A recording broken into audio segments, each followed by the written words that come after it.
Hello everyone, welcome back to Naomi's Bookshelf. I am going to do my mid-month wrap-up today. Now I have not read much, but I feel like after last month, I definitely pick up my reading towards the end of the month. So I might as well get these 5 books off of my wrap-up talking list. So as I said, 5 books. One of them was a Shakespeare play, which I watched actually through the National Theatre, and that was very exciting. If you are not watching National Theatre, you totally should. They put out a new play every Thursday morning, at least where I am in the Pacific Standard Time. And then they're up for 1 full week and then taken down before a new one is replacing it. So it was very exciting. This week I watched Antony and Cleopatra, which I might as well just start with then. So Antony and Cleopatra was my Shakespeare play of the month. It was quite a good one. I really enjoyed it. I was a bit of an Egyptologist nerd when I was a kid. I always really enjoyed reading about Egypt and the ancient world and all of those different things. I was very much a big fan. So when I picked up, or when I saw that it was going to be on the National Theatre, I read along a little bit, but I also watched mostly, and I really enjoyed it. It was starring Ralph Fiennes, the guy who played Voldemort. I can't pronounce his last name, but he was Antony, and I don't know who played Cleopatra, but it was really good. I didn't know the story before or how Shakespeare told it. The thing about history, and especially this where it's kind of historical fiction, is that you don't really know the details, and it's really just about how the victors choose to tell the story. So in this regard, we can't take it as fact. We can take it as inspired by. There's gotta be some elements of truth, but also some elements of fabrication. So yeah, I really did enjoy it. It follows Cleopatra and Antony as they are in a romantic relationship, and Caesar's trying to fight with other warring countries, and Antony is slowly turning on him. And then it becomes a fight between Rome and Egypt. And it ends with a very classic scene of Cleopatra. And it is very good. Like I said, I did really enjoy it. I gave it 4 stars. I think it just really showed the history aspect, but at the same time, the play that I watched wasn't set in like ancient Egypt. It was set in more modern day. So I really do like that about Shakespeare, how it can transcend time and can be placed in different settings and situations and centuries even. So I did enjoy it, but I definitely missed a little bit of the history element, but I really did grasp what it was pointing at and different elements from history, which I grew up loving and reading all about. So I guess I'll just go the next one that I have here, and that happens to be One Little Lie by Colleen Coble.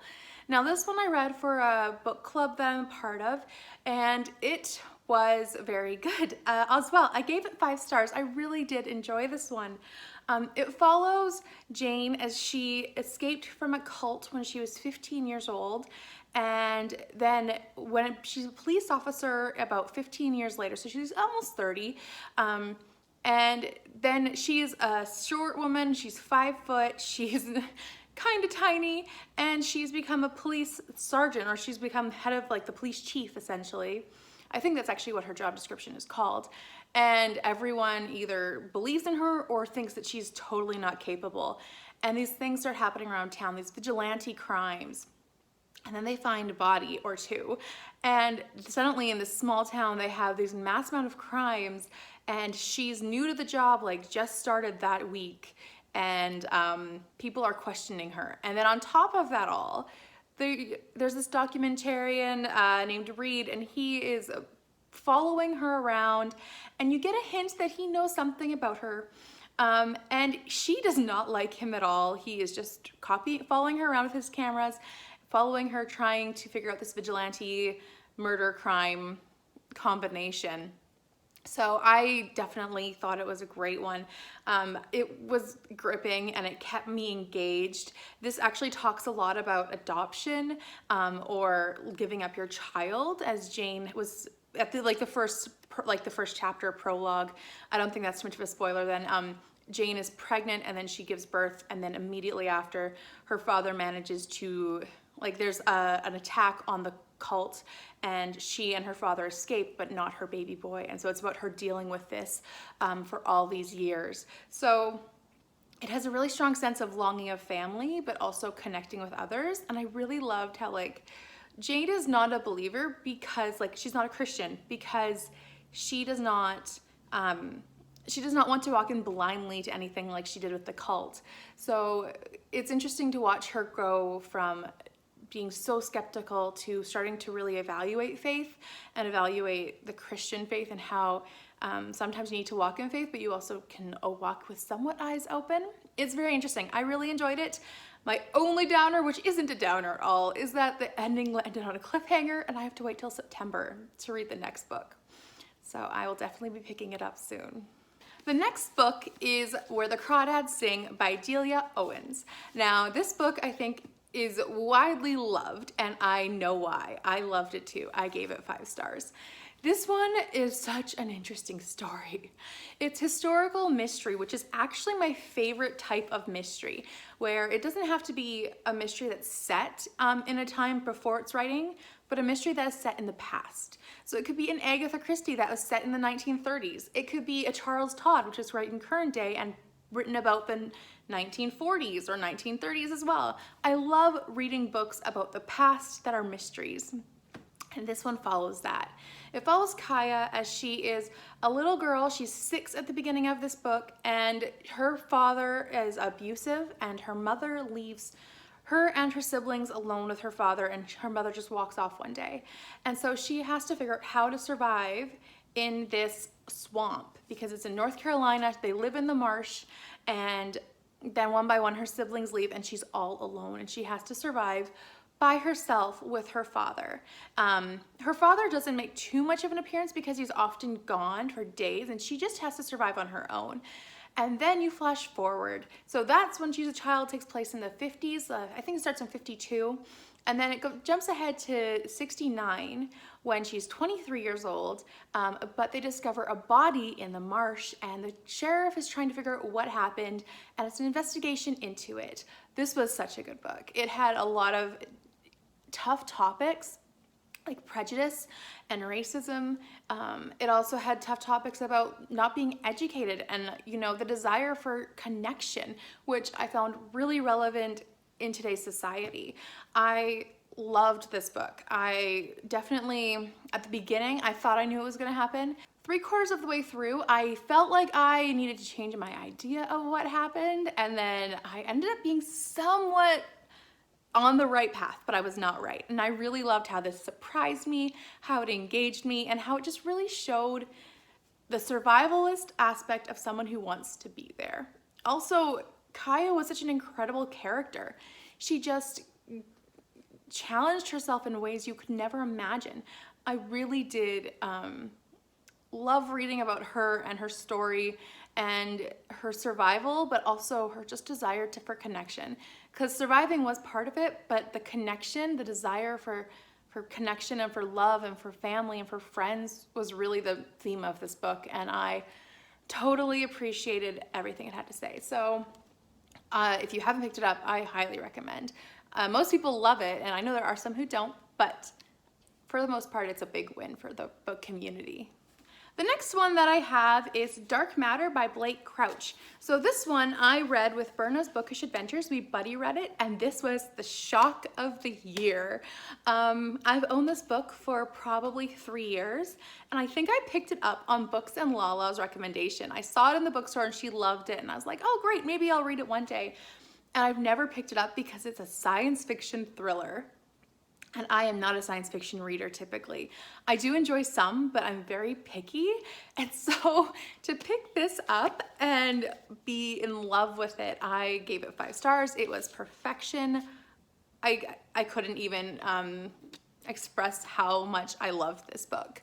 It follows Jason as he one night, like he's home with his wife and son, and his wife's like, you know what, you should go to the bar with your friends who are celebrating one of his friends' success. And so he agrees to go, and then when he's walking home from the bar, someone kidnaps him, and then he's put into something, or he's knocked out, and then he wakes up in a world that he has no knowledge of, and there's no understanding for him. And that's all you can say about this book, unless you want to spoil the whole science fiction element.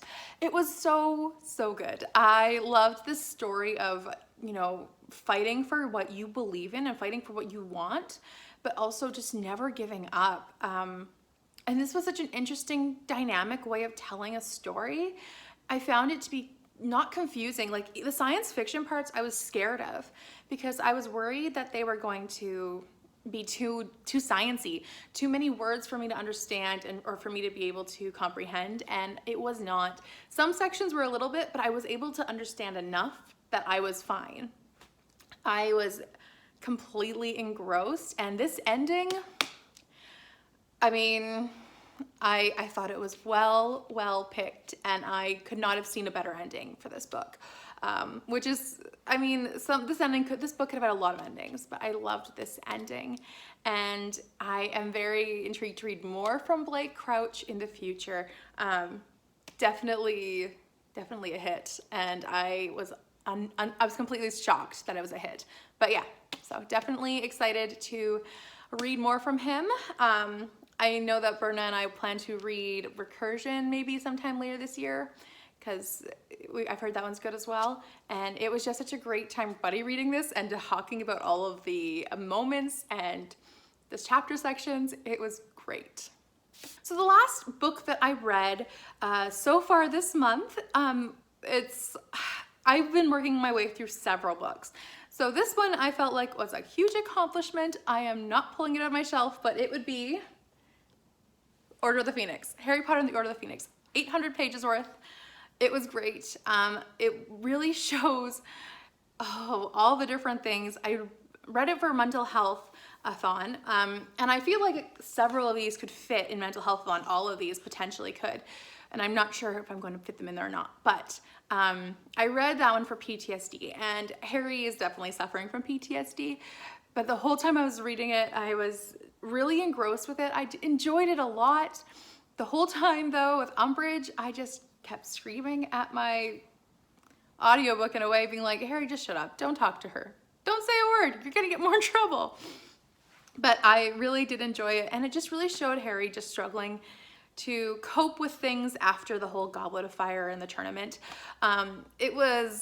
I really did like it a lot, and I'm excited to go into Half-Blood next month. Half-Blood Prince, I am really enjoying this reread of it. I never read them as a kid, and I only read them for the first time a couple years ago, and it's been a great thing to go back and re-immerse myself in this world with all of the characters and everything. I definitely enjoyed seeing Snape as Order of the Phoenix member, but I still struggle with him, and you can check out my April wrap-up to see a little more of my thoughts about that if you want. But yeah, so those are the 5 books that I have read so far this month.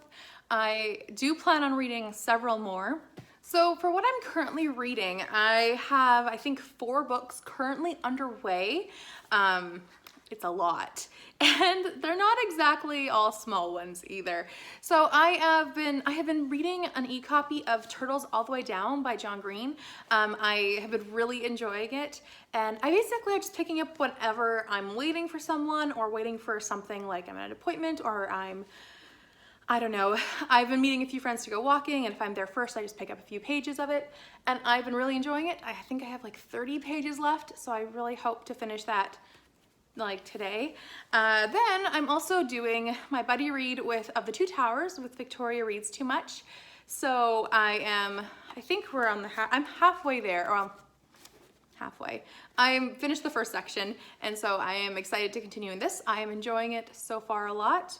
Another one that this was not on my TBR, and maybe it should have stayed off my TBR, but my book club is doing a read-along, basically, of War and Peace. So I joined in. So I have just started War and Peace. I'm probably like 20 pages in, maybe 30. But I am planning on reading the whole thing, and it will take me about 3 months with this library read-along, which will be great. There's no pressure, but I am started this, so it's currently reading. I will not be mentioning this one again unless there's something important about it, or until I finish it, because it's just going to be in every currently reading, or you know, what I am in the middle of topic. The last one is that I physically have is The Escape Room, which I literally just started last night, and then I thought maybe I should go back to War and Peace because that's coming out quick. But I just started this, I read the prologue, and I'm hooked. I'm very excited. This one is about an escape room with a bunch of coworkers who have to go in and survive, and then someone's gonna die. And the elevator scene at the beginning, there was blood. So, and there was no saying of who did it or anything. I mean, it's the first section, so I'm very excited to keep going with this. And I am finally thrilled about one of my top 10 books I wanted to read in 2019. So that's actually all the books that I'm in the middle of right now, which I know is still a lot.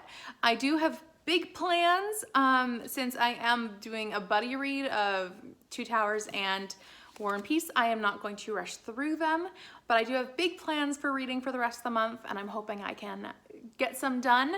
It's been a lot of fun, but I also I hate spring. So I might talk about that in a soonish video about my health, but I am excited to pick up more books and jump back into certain worlds like Escape Room or Two Towers because this is very good. So thank you for watching this mid-month wrap-up. I hope you enjoyed. If you had read any of those 5 books that I've read, please let me know down below and talk about them with me. I would also just love to hear how your reading is going this month, if you're doing mental health-a-thon as well, and I hope that you're staying safe, keeping happy, and enjoying the books that you're reading. Bye for now.